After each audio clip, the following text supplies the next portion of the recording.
Okay, let's start with breaking news out of Syria. Pro-government media are reporting missile strikes on two government bases in Homs and Damascus. State TV broadcast these pictures a short while ago. It says missiles were intercepted over Shayrat Air Base in Homs. Now, shortly afterwards, Hezbollah's media unit says a base in Dumair outside Damascus has been targeted. State TV has made no mention of that attack. The US is denying any involvement. Nader Hashemi is director of the Center of Middle East Studies at the University of Denver, and he's joining us now by Skype from Denver. Thank you very much indeed for your time. Let me just quickly remind viewers that Shayrat Air Base was targeted by US forces back in 2017, and that was after the suspected chemical attack in Khan Sheikhoun, which Washington at that time blamed on the Syrian government. If the US is saying it's not involved in this one, who do you think it is? Well, it's most likely Israel. You might recall that earlier this month, a similar strike was launched against a military base in Syria that killed between 4 to 6 Iranian military personnel who were at the base at the time. There has been an expansion of Iran's influence in Syria, trying to build up an infrastructure of support. And there was in February this confrontation between Iran and Israel in Syria when an Iranian drone was shot down by the Israelis. So I suspect that's really the background to what's happened tonight. Obviously, we should stress that at the moment we've got no confirmation of who has carried out the attacks. But in the event that it is Israel, why do you think that the attack is happening now? Is it linked in any way to what's happening in Syria, or is it part of an ongoing campaign? Well, Israel, has been bombing, Syria at will for many years now, whenever it feels that its national security is in jeopardy.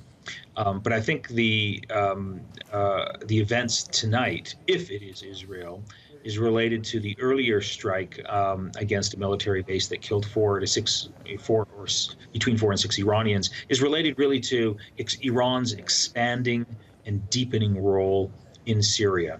This poses a strategic challenge and threat to the state of Israel, and I think they are trying to send a message to the Iranians that their ability to expand their influence in Syria, which borders Israel, will not be met without a punitive response. In relation to the most recent attack by Israel that you mentioned earlier, it was interesting that it was Russia, as I understand it correctly, and please correct me if I've got this wrong, that it was Russia who actually outed Israel as being responsible for that attack in the first instance. So it's going to be interesting to see how Russia responds to this attack, if indeed it is Israel that has carried it out. It will be interesting to watch the Russian response, but the Israeli response is actually also interesting. They repeatedly have this argument where they say they will neither confirm nor deny whether it was their military aircraft or missiles that were responsible for this this recent engagement. And that's usually a code word for it actually was Israel. They just don't want to admit it. So I suspect if you hear another statement such as that coming from the Israeli Defense Forces, it's almost certain that Israel was responsible for this attack. If you just go through the list of countries in the region that could be, possibly responsible, Israel is at the top of the list.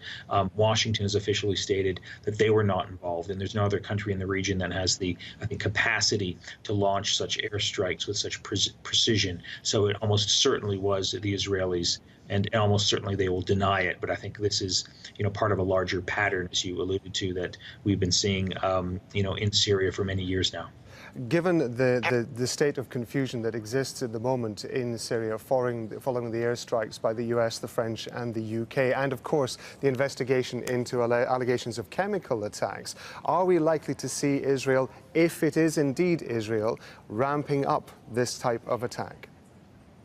I don't necessarily see a ramping up. There is a certain, I think, growing awareness in Israel that Iran's influence has to be checked.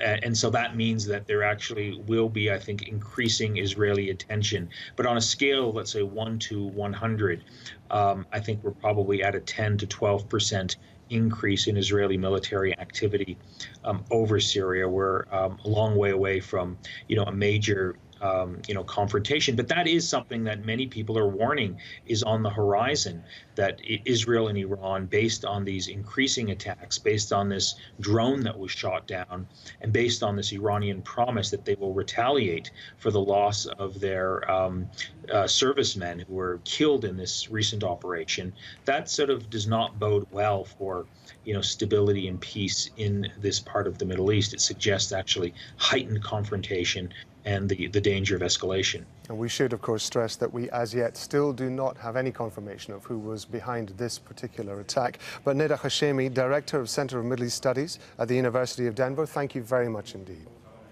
Thank you.